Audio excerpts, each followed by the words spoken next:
Hello student, આજનો આપણો ઈઆઈની અંદર ટૉપિક છે સોર્સ ઓફ એરર. તો આપણે આગળના લેક્ચરમાં વ્યાખ્યા જોઈ હતી એરરની. એરર એટલે કે ત્રુટિ. તો એરર કોને કહેવાય એની આપણે આગળના લેક્ચરમાં વ્યાખ્યા જોઈ હતી. તો કે મેઝર વેલ્યુ અને ટ્રુ વેલ્યુનો જે ડિફરન્સ આવે છે, બરાબર. કોઈ પણ ઇન્સ્ટ્રુમેન્ટ તમે લઈ લો, એની તમે જ્યારે એની અંદર ઇન્સ્ટ્રુમેન્ટની અંદર મેઝરમેન્ટ કરો છો, એટલે કે મેઝર વેલ્યુ અને ટ્રુ વેલ્યુનો જે ડિફરન્સ છે એને શું કહેવાય છે? ઇન્સ્ટ્રુમેન્ટ, બરાબર. ઇન્સ્ટ્રુમેન્ટ એરર, એને શું કહેવાય છે? એરર કહેવાય છે. તેમાં એરર, સોર્સ ઓફ એરર ઉદ્ભવના જે સોર્સ છે, જે ત્રુટિ ઉદ્ભવના સોર્સ છે, એ મેઇન 5 છે. પહેલો તો ઇન્સ્ટ્રુમેન્ટ એરર, બીજું ઇન્ટરફરન્સ એરર, ત્રીજું ઇન્સ્ટોલેશન એરર, ચોથું ડાયનામિક રિસ્પોન્સ એરર અને પાંચમું ઓપરેશનલ એરર. એની અંદર પહેલાં આવે છે ઇન્સ્ટ્રુમેન્ટ એરર. શું આવે છે? Instrument error. તો ઇન્સ્ટ્રુમેન્ટ એરર એટલે કે કોઈ પણ યંત્ર, કોઈ પણ ઇન્સ્ટ્રુમેન્ટ છે એની અંદરની ખામી તો શું કામ સર્જાય છે, તો એ આપણે જોઈએ. તો કે this error are occurs due to the design and mechanical structure of instrument. એટલે કે કોઈ પણ ઇન્સ્ટ્રુમેન્ટ છે, બરાબર, એની જ્યારે એને બનાવવા માટે જે ડિઝાઇન કરવામાં આવે છે, બરાબર, એનું મિકેનિકલ સ્ટ્રક્ચર તૈયાર કરવામાં આવે છે. આપણે જેમ કે સિવિલ એન્જિનિયર, આપણે જ્યારે મકાન બનાવવાનું હોય ત્યારે સિવિલ એન્જિનિયર આખો એનો પ્લાન બનાવે છે કે ક્યાં બેડરૂમ આવશે, ક્યાં કિચન આવશે, ક્યાં સીડી આવશે. એ રીતે કોઈ પણ ઇન્સ્ટ્રુમેન્ટ બનાવવાનું હોય ત્યારે એનું આખું મિકેનિકલ સ્ટ્રક્ચર તૈયાર કરવાનું હોય છે. અને જે ડિઝાઇન હોય છે એને એક ચોક્કસ લિમિટેશન હોય છે કે આટલા જ પ્રમાણમાં એનું પરફેક્ટ માપ હોય છે કે એટલે કે એકદમ માઇનોર માપમાં હોય છે એમએમની અંદર. તો એ ડિઝાઇનની અંદર જે ખામી રહી જાય છે, જે મર્યાદા, બરાબર, એની જે ખામી રહી જાય છે, એના હિસાબે આ બધી એરર શું થાય છે? ઇન્સ્ટ્રુમેન્ટની અંદર જનરેટ થાય છે, બરાબર. અને બીજી મેઇન વસ્તુ કે એજિંગ એટલે તમને ખ્યાલ હોય તો ખ્યાલ જ હશે. એજિંગ એટલે કે જેમ ઉંમર વધતી જાય, બરાબર. આપણું જ એક્ઝામ્પલ લઈએ. આપણે જ્યારે નાના હોય પછી ધીમે ધીમે 15 વર્ષના, 20 વર્ષના, 25 વર્ષના, 30 વર્ષના, જેમ આપણી એજ થતી જાય, બરાબર, એમ આપણી એફિશિયન્સી કેવી થતી જાય? ડાઉન થતી જાય, બરાબર. 20 વર્ષનો જે વ્યક્તિ છે એ જે રનિંગ કરે, 50 વર્ષના વ્યક્તિ એટલું રનિંગ કરી શકે નહીં. એવી જ રીતે ઇન્સ્ટ્રુમેન્ટનું જેમ એજિંગ વધતું જાય, બરાબર, એની એજ કેવી થતી જાય? વધતી જાય. એટલે એની જે એફિશિયન્સી છે કેવી થતી જાય છે? ડાઉન થતી જાય છે. એની કાર્ય કરવાની શક્તિ કેવી થતી જાય છે? ડાઉન થતી જાય છે. એના હિસાબે કેલિબ્રેશન, લિનિયારિટી, હિસ્ટેરિસિસ, એવી બધી એની અંદર એરર જનરેટ થાય છે. લિનિયારિટી એટલે કે એનો કોઈ ઇનપુટનો ચોક્કસ લિનિયર રિસ્પોન્સ, એટલે કે રેખીય સંબંધ, જેને ગુજરાતીમાં કહીએ. લિનિયર રિસ્પોન્સ નથી આવતો. એનું કેલિબ્રેશન કરવું પડે છે. એના માપનમાં વારંવાર ફેરફાર થઈ જાય છે. હિસ્ટેરિસિસ એરર, બરાબર. તો કે જે વેલ્યુ હોય છે, ઇનપુટ વેલ્યુ, બરાબર, જે ઇનપુટ વેલ્યુ ઘટતી હોય છે તો પણ એ વધતી કિંમતના રીડિંગ કરતાં કેવી આવે છે? એનો રિસ્પોન્સ વધારે આવે છે. તો આ એક પ્રકારની એરર જ થઈ કે આપણને ખ્યાલ જ છે કે કોઈ પણ ઇનપુટ, બરાબર, એક જ ઇનપુટ હોય અને એની ઘટતી કિંમતનું જે રીડિંગ હોય છે એ રીડિંગ વધતી કિંમતના રીડિંગ કરતાં કેવું હોય છે? વધારે હોય છે. કેવું હોય છે? વધારે. એટલે કે કોઈ પણ લો રીડિંગ હોય છે એ હાઈ રીડિંગ કરતાં પણ કેવું આવે છે? વધારે આવે છે હિસ્ટેરિસિસ એરરની અંદર. તો આ બધા ઇન્સ્ટ્રુમેન્ટ એરરના રીઝન છે. એજિંગના હિસાબે પણ ઇન્સ્ટ્રુમેન્ટ એરર આવે છે. મિકેનિકલ સ્ટ્રક્ચરની ડિઝાઇનમાં જે ખામી રહે છે એના હિસાબે પણ આવે છે. પછી છે ઇન્ટરફરન્સ એરર. કઈ એરર? ઇન્ટરફરન્સ એરર, બરાબર. તો ઇન્ટરફરન્સ એરર એટલે કે કોઈ પણ સિગ્નલ તમે જ્યારે આપો છો એના ડિસ્ટર્બન્સના લીધે, તો એમાં જો શું કહેવા માગે છે? તો કે this error are occurs when the unwanted signal are superimposed on the main signal which is to be measure. બરાબર. કે કોઈ પણ અનવોન્ટેડ સિગ્નલ એટલે કે ન જોઈતું સિગ્નલ, બરાબર, કે ડિસ્ટર્બન્સ એવું થાય છે કે કોઈ પણ ઉપયોગી માહિતી જેની જરૂર જ નથી, જે સિગ્નલની, જે ઇન્ફોર્મેશનની જરૂર જ નથી તમારે, એ તમારા ઇનપુટ સિગ્નલ ઉપર આવીને શું કરે છે? ડિસ્ટર્બ કરે છે. શું કરે છે? ડિસ્ટર્બ. જે જોઈતું સિગ્નલ છે એની ઉપર એ શું કરે છે? ડિસ્ટર્બ કરે છે. એના હિસાબે નોઇઝ, હમિંગ, બરાબર, અવાજ આવે છે, હમિંગ ક્રિએટ થાય છે સિગ્નલની અંદર. તો આને શું કહેવાય? Instrument interference error. એટલે કે જે સિગ્નલની તમારે રિક્વાયરમેન્ટ જ નથી એ સિગ્નલ તમારા જે મેઇન ઇનપુટ સિગ્નલ છે એની અંદર શું કરે છે? ડિસ્ટર્બન્સ ક્રિએટ કરે છે. શું કરે છે? ડિસ્ટર્બન્સ ક્રિએટ કરે છે, બરાબર. અને મેઇન સિગ્નલ ડિસ્ટર્બ થાય છે એટલે એની અંદર શું ક્રિએટ થાય છે? નોઇઝ. શું ક્રિએટ થાય છે? તો કે નોઇઝ, બરાબર. એની અંદર નોઇઝ ક્રિએટ થાય છે, હમિંગ ક્રિએટ થાય છે. એના હિસાબે આ એરર જનરેટ થાય છે. પછી છે ઇન્સ્ટોલેશન એરર. ઇન્સ્ટોલેશન એરર એટલે કે સ્થાપન. શું છે? સ્થાપન એરર, બરાબર.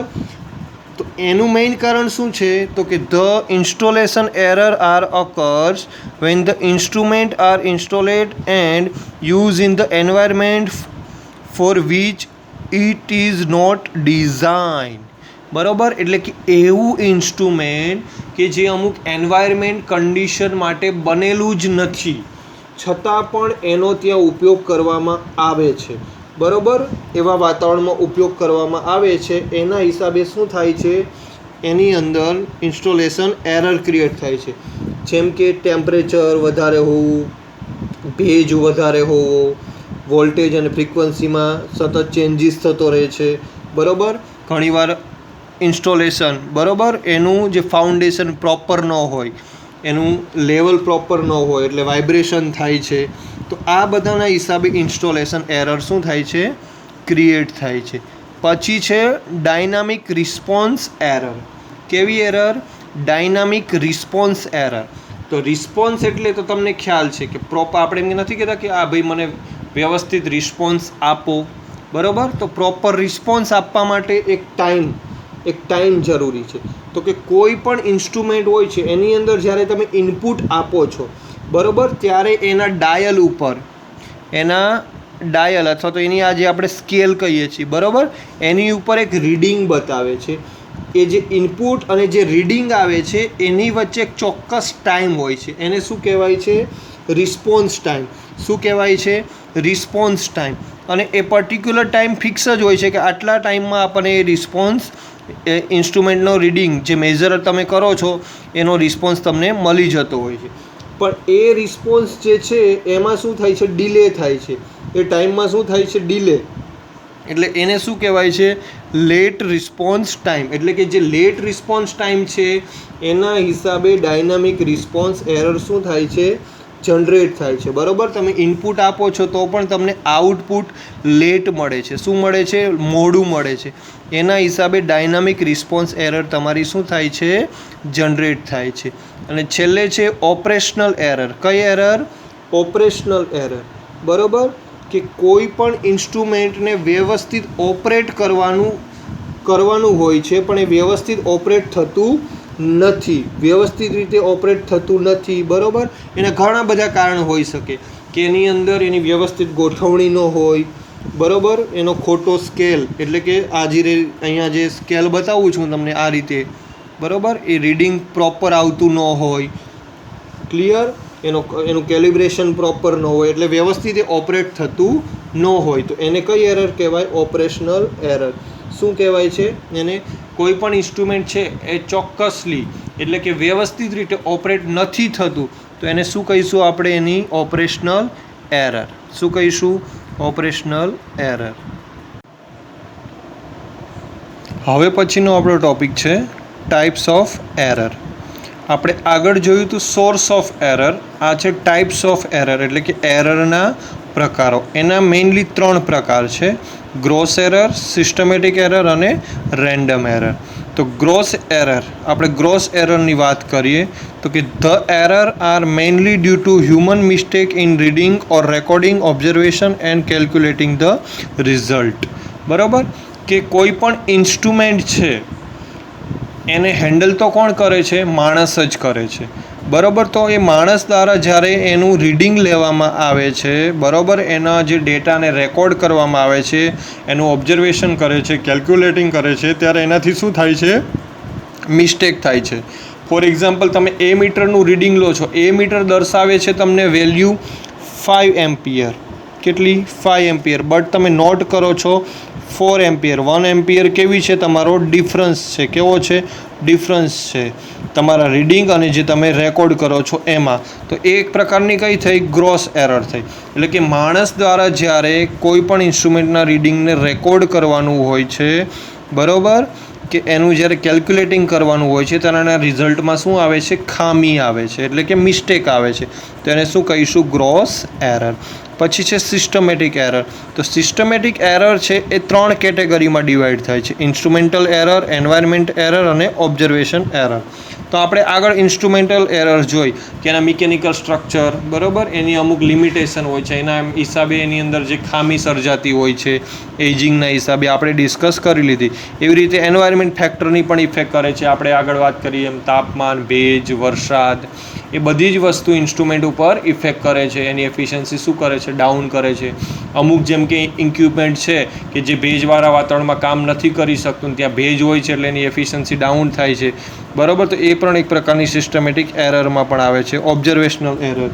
ઓબ્ઝર્વેશનલ એરર એટલે કે કોઈ પણ ઓબ્ઝર્વેશનલ એરર છે, બરાબર, એનું જ્યારે ઓબ્ઝર્વેશન કરવાનું હોય છે, એટલે કે એનું જ્યારે માપન કરે છે ત્યારે આપણે અહીંયા આગળ ગ્રોસ એરરની જેમ વાત કરીએ એમ એના રીડિંગમાં શું આવે છે, ખામી આવે છે. લાસ્ટ છે રેન્ડમ એરર. કઈ એરર, રેન્ડમ એરર. તો રેન્ડમ એરરમાં શું કહેવા માગે છે, તો કે રેન્ડમ એરર એટલે કે even though all the systematic error have been corrected, એટલે કે આ જે સિસ્ટમેટિક એરર જે આવે છે, instrument error, environment error, observational error, એની અંદર આ ગ્રોસ એરર પણ કન્સિડર થઈ જાય છે ઓબ્ઝર્વેશન એરરમાં, બરાબર.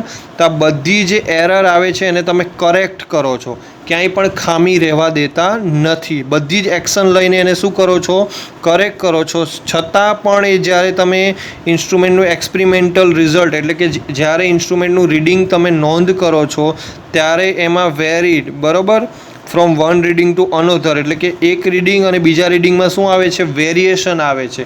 કાં તો એનું મેગ્નિટ્યુડ ચેન્જ થાય છે, કાં તો એની સાઇન ચેન્જ થાય છે, બરાબર. એટલે કે એનું માપન, મેગ્નિટ્યુડ એટલે અથવા તો એનું શુદ્ધ ગુજરાતીમાં કહીએ તો એનું માન, માપન અથવા તો એનું માન, અને સાઇન એટલે કે એની ડાયરેક્શન, એની દિશા પણ શું થાય છે, ચેન્જ થાય છે. રિસ્પોન્સ લિનિયર રહેતો નથી. તો આ એક એવી એરર છે, બરાબર, એ ત્રુટી જે ડિસ્ટર્બન્સને લીધે શું થાય છે, એની અંદર ક્રિએટ થાય છે. શું થાય છે, ક્રિએટ થાય છે. ઘણા બધા એના ડિસ્ટર્બન્સના કારણ હોય છે. અને આનું સોલ્યુશન એ જ છે કે ઘણીવાર એને તમારે અવગણ્ય કરવી પડે છે, એટલે કે એને નેગ્લિજિબલ તમારે ગણવાની હોય છે, બરાબર. તો અહીંયા ગ્રોસ એરર, સિસ્ટમેટિક એરર અને રેન્ડમ એરર, આ શું છે, ટાઈપ્સ ઓફ એરર. અને આગળ આપણે જોયું હતું એ સોર્સ ઓફ એરર. તો અહીંયા તમારું ફર્સ્ટ ચેપ્ટર કમ્પ્લીટ થાય છે. એની તમારી જે ક્વેશ્ચન બેંક છે એ જે આપણા ગૂગલ ક્લાસરૂમમાં હું એની અંદર મૂકી દઈશ. ઘણીવાર જીટીયુની અંદર આ તમારે ક્વેશ્ચન આવતો હોય છે, ટાઈપ્સ ઓફ એરર અને સોર્સ ઓફ એરર.